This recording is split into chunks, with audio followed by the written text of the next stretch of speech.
2022 January လမှာပေါ့နော် January 28 30မှာ the first People Congress ကနေအတည်ပြုပြဋ္ဌာန်းလိုက်ပြီးမှဖွဲ့စည်းလိုက်တဲ့သဘောမျိုးဖြစ်တော့ဖွဲ့စည်းလိုက်တဲ့အဖွဲ့အစည်းဖြစ်ပါတယ်ဆိုတော့မလားပြည်သူတရက်လုံးကိုပူစားပြုတဲ့အဖွဲ့အစည်းဖြစ်ပါတယ်ဆိုတော့ကိုပထမဆုံးပြောကြားချင်တယ်အဲနောက်ပိုင်းမှာကျွန်တော်တို့ဒီအကုန်လုံးမလားလူထုတစ်ခုလုံးကဒေါ်လာရင်းမှာဆွဆွစီးနဲ့လှုပ်လာနိုင်ပြီဆိုတော့မျှော်မှန်းချက်နဲ့တွားနေတဲ့အချိန်မှာတစ်ဖက်မှာဟိုတချို့ကိုကျူးရှာပြောမလားဒါမှမဟုတ်ကိုနေရာထိုင်ခုံအတွက်ပြောမလားတချို့တလေပုံကိုယ်တွေကနေပြီးမှCDF မရာကိုပြန်မှတဲသွင်းပြီးမှဟိုဘက်ကိုဒီ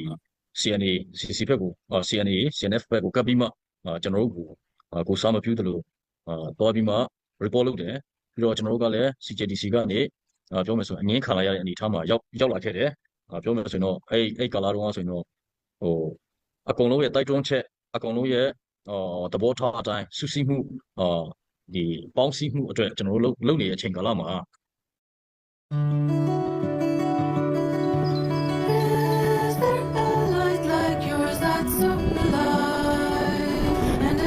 မှုဒီပေါင်းစည်းမှုအတွက်ကျွန်တော်တို့လုပ်နေတဲ့အချိန်ကာလမှာisolate လုပ်ခံရတဲ့သဘောမျိုးနဲ့ကျွန်တော်တို့ကြုံတွေ့ခဲ့ရတယ်နောက်ပိုင်းကျတော့ကျွန်တော်တို့ကဒီမဟာမိတ်ကောင်းတွေလည်းရှိလာတယ်ပြီးတော့ဒီCP အဖွဲ့ဝင်လည်းဖြစ်လာတယ်အခုပြောမယ်ဆိုရင်မဟာမိတ်နဲ့လည်းဒီတိုက်ပွဲတော်တော်များစကားသိမ်းတိုက်ပွဲတော်တော်များမှာလည်းပါဝင်ခဲ့တယ်လို့ဒီ CP operation မှာလည်းကြာရတောင်း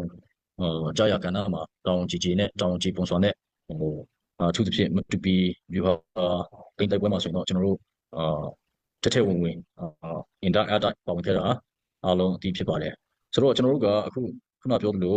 မရာပီတူတရက်လုံးကိုစားပြုတဲ့အဖွဲ့အစည်းဖြစ်တဲ့ဖြစ်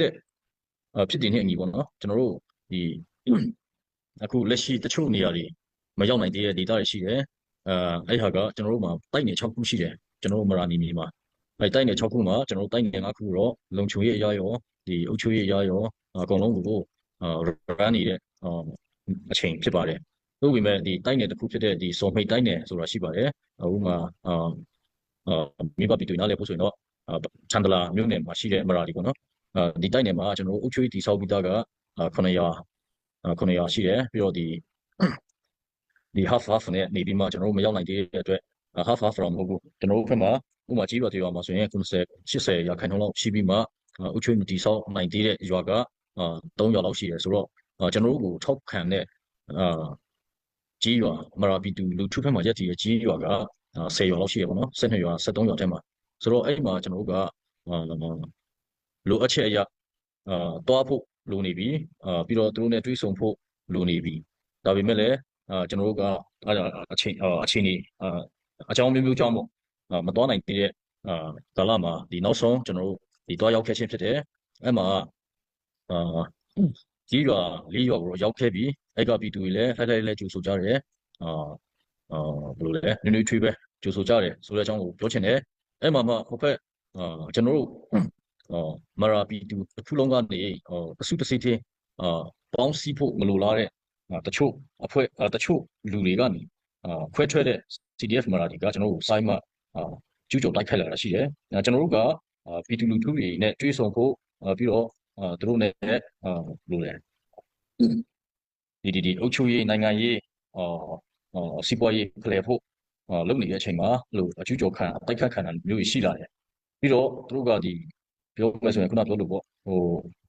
ဗီတိုးရီယာကိုတိုက်ဖို့ CB နဲ့ AA နဲ့ပေါင်းပြီးမှ MDF တွေကလာပါတယ်ဆိုတော့အတန်အနေနဲ့အများကြီးကိုဒီဝါဒတွေဖြတ်နေတယ်နော်အဲ့လိုမျိုးမှာကျွန်တော်တို့ကငငယ်လေးပဲအခုချိန်ကြီးကျွန်တော်တို့ဘာမှတုံ့ပြန်မှုမလုပ်သေးဘူးလို့ပြောလို့ရတဲ့အနေအထားမှာရှိပါတယ်ဆိုတော့ကျွန်တော်တို့ကဒီလိုအနှောက်အယှက်တွေအများကြီးသူတို့ဘက်ကနေဒီကျူးကျော်မှုတွေလုပ်လာတဲ့အခါမှာအဲ့ကနေရှေ့မတိုးဖြစ်သေးဘူးကျွန်တော်တို့တွားဖို့စီစဉ်တာကနောက်ထပ်9ရွာ6ရွာလောက်ကျန်သေးတယ်ပေါ့နော်အဲ့မှာကျွန်တော်တို့အုပ်ချုပ်ရေးတည်ဆောက်သားရွာတွေဒါပေမဲ့လည်းဒီလိုအနှောက်အယှက်တွေဟိုဘက်ကသတင်းမိုင်းတွေတုံးပြီးမှမိုင်းတိုက်တဲ့ဟာတွေပေါ့နော်ဝါနာဖျားတဲ့ဟာတွေကကျွန်တော်တို့အတွက်မကောင်းတော့ဟိုရှေ့မတိုးသေးပဲနဲ့တခြားရွာတွေခရီးစဉ်ကိုခဏရန်နာထားပြီးမှကျွန်တော်ရောက်တဲ့နေရာကနေနေတဲ့အချိန်မှာအားလုံးဒီတီးတဲ့အတိုင်းမှာပဲကျွန်တော်တို့အကျူးကျော်ခံရတယ်ပေါ့နော်ဟို CC နာမည်နဲ့လား CNN နာမည်နဲ့လား ဆိုတော့စစ်ကူအင်အား100ကျော်200လောက်တောင်းပြီးမှသူတို့ဒီကျွန်တော်တို့ဂိမ်းချထားတဲ့ဂိမ်းချထားတယ်ဆိုတာကကျွန်တော်တို့ရန်နာထားတဲ့နေရာတွေကိုလာကျူးကျော်တာရှိတယ်ဆိုတော့အာပြောမယ်ဆိုရင်ကျွန်တော်တို့ဟောပေါ့ Dutch Lady membekalkan 7 kali lebih vitamin D daripada sarapan biasa.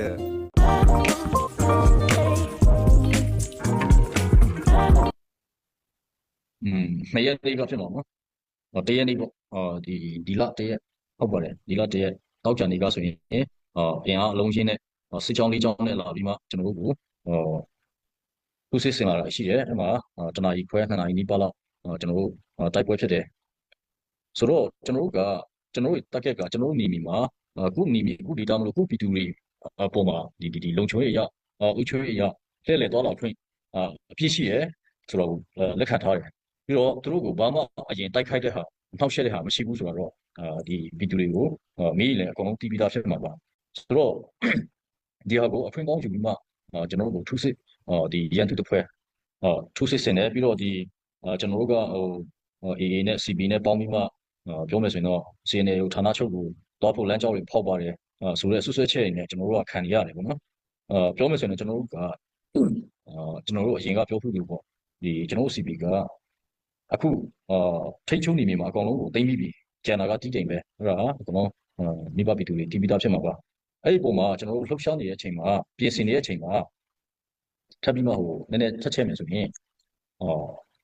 အကောင်လုံး CB တွေကဒီဖလန်မြို့သိမ်းဖို့အတွက်ကိုပြင်ဆင်နေတာဒီကာလတစ်လျှောက်လုံးအဲ့မှာကျွန်တော်တို့မိကိုဖြစ်တဲ့ CNO CNDF ကိုဟိုဘက်ကအတုံးချပြီးမှတိုက်ခိုက်သိမ်းယူသွားတာအလုံးသိပါတယ်ကျွန်တော်တို့စကားစားစီကနေလူအင်အားလက်နက်အင်အားလူအသက်တွေအများကြီးပြီးပြီးမှမဟာမိတ်တွေရဲ့အသက်တွေတွေးတွေချွေးတွေပြီးပြီးမှကျွန်တော်တို့သိမ်းယူခဲ့တဲ့ဖလန်မျိုးကိုလည်းအချင်းချင်းဆိုတဲ့မျက်နှာမထောက်ဘဲနဲ့တိုက်ယူခဲ့တာရှိတယ်ပြီးတော့ကျွန်တော်တို့ပြင်ဆင်နေတဲ့ဒီတီးတိမ် operation အတွက်ကိုလည်းတော်တော်လေးအနှောက်အယှက်ဖြစ်သွားတယ်ဘာလို့လဲဆိုတော့တီးတိမ်ရောက်ဖို့ကျွန်တော်တို့ကနေတွားမယ်ဆိုရင်မတူပီဘက်ကနေတွားမယ်ဆိုရင်မင်းတပ်ဘက်ကနေတွားမယ်ဆိုရင်ဒီသူတို့ကကြားခံလို့ဖြစ်နေတယ်ကြားထဲမှာရှိနေတယ်ဒီဟာကိုပြဿနာဖန်တီးပြီးမှကျွန်တော်တို့လမ်းကိုဒါမှမဟုတ်စကားဆောက်ကိုတိုက်ဖို့လမ်းကြောင်းကိုပိတ်တဲ့သဘောလိုပဲနောက်ပိုင်းကျတော့ယူဆလာတယ်ပေါ့နော်ဆိုတော့ကျွန်တော်တို့ရဲ့ဒီ target ဖြစ်တဲ့စကားဆောက်ကိုချိန်မှုန်းရေးပြီးတော့ဒီ CB နေမြေမှာဘယ်စစ်ကောင်စီစခန်းမဆိုတိုက်ခိုက်တိတ်ပိုက်ဖို့ကကျွန်တော်တို့ရဲ့ရင်ဖန်ချက်ဖြစ်တဲ့နေကြီးပြီးတော့ခုဒီဒါသိမ့်ပြီးသားနေရာကိုလည်းဟိုကကောင်းလေးထိချုပ်ပြီးမှလိုအပ်တဲ့ကျန်းမာရေးပညာရေးအစဥချိုရန်တရားလေပါဖို့ကအစတောင်းရှိတယ်ဆိုတဲ့ဟာကိုဒီ neglect လုပ်ပြီးမှအခုလိုမျိုးရန်သူတစ်ဖွဲ့ဒါမှမဟုတ်ကျွန်တော်တို့ကကိုအခွင့်အရေးကိုရောက်ပိုင်ခွင့်မရှိတဲ့ပုံစံလိုမျိုးနဲ့ဆက်ဆံလာပြီးမှကျူးကျော်လာတယ်လို့မြင်တယ်ဒီအပေါ်မှာမိဘပြည်သူတွေဘက်ကလည်းအတိပေးချင်တာကအခုချိန်ထိကျွန်တော်တို့ကနေထုစစ်ဆင်ပြီးမှတိုက်နေတာက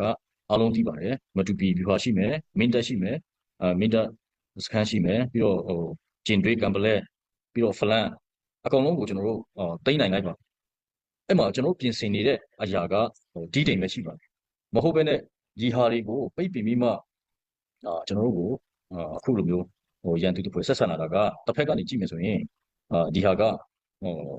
စစ်ကောင်စီတိုက်ဖို့ကိုအထောက်အယှက်ပေးနေရများလား delay ဖြစ်အောင်လုပ်နေတဲ့သဘောလားဆိုတဲ့ဟာလည်းမိခွန်းတစ်ခုလိုဖြစ်လာတယ်ပေါ့နော်ဆိုတော့ကျွန်တော်တို့ကတော့အခုဒီအဓိက MTC MDF တွေဖြစ်တဲ့အတွက်ကျွန်တော်တို့ MTC MDF အနေနဲ့ကတော့ကျွန်တော်တို့ကဒီ P2 တရက်လုံးကနေတစုတစီထဲတခက်နဲ့အားပေးထောက်ခံပြီးမှဖွဲ့စည်းထားတဲ့ဖွဲ့စည်းဖြစ်တဲ့နေကြီးကျွန်တော်တို့မရာ P2 ဘယ်ကြီးရွာဘယ် P2 ကိုမဆိုကာကွယ်ဖို့ပြင်ဆင်ထားတယ်ပြီးတော့ဒီအပေါ်မှာနှောက်ယှက်ပေးလာမဲ့စစ်ကောင်စီနဲ့ဘယ်အာဏာရှင်ဆိုကိုကျွန်တော်တို့ဖုခံဖို့တိုက်ထုတ်ဖို့ကိုပြင်ဆင်ထားတယ်လိုအပ်လာရင်လိုအပ်တယ်လို့ဒီပြန်ပြီးမှလွှတ်ချက်ပြီးမှပြန်မှရေးဆွဲရပါလိမ့်မယ်ကျွန်တော်တို့အချင်းချင်းဖြစ်တဲ့ကိစ္စမှာအကြံပြုချင်တာကCB ဘက်ကပဲဖြစ်ဖြစ် CC ဘက်ကပဲဖြစ်ဖြစ်တင်းမြတ်ဖို့ကိုဦးစားပေးပြီးမှနှစ်ဖက်စလုံးရဲ့ဒီချင်းမှားကွက်ဆိုတော့ဘယ်ဟာကအားနေမှဘလို့ပဏိပက္ခကဆလာတယ်ဆိုတဲ့ဟာကိုမကြည့်ဘဲနဲ့တစ်ဖက်သက်နဲ့ဒီပါဝင်လာမှုဆိုရင်တော့ဒါတွေကကျွန်တော်တို့ဒီချင်းအနာဂတ်အတွက်ချင်းပြည်အနာဂတ်အတွက်ကကောင်းကျိုးဖြစ်စေဘဲနဲ့ပုံမှဆိုးရွားလာတဲ့အနေအထားကိုမလွဲမသွေရောက်ရှိလာစေမယ်ဆိုတော့ကိုအတိပေးခြင်းနဲ့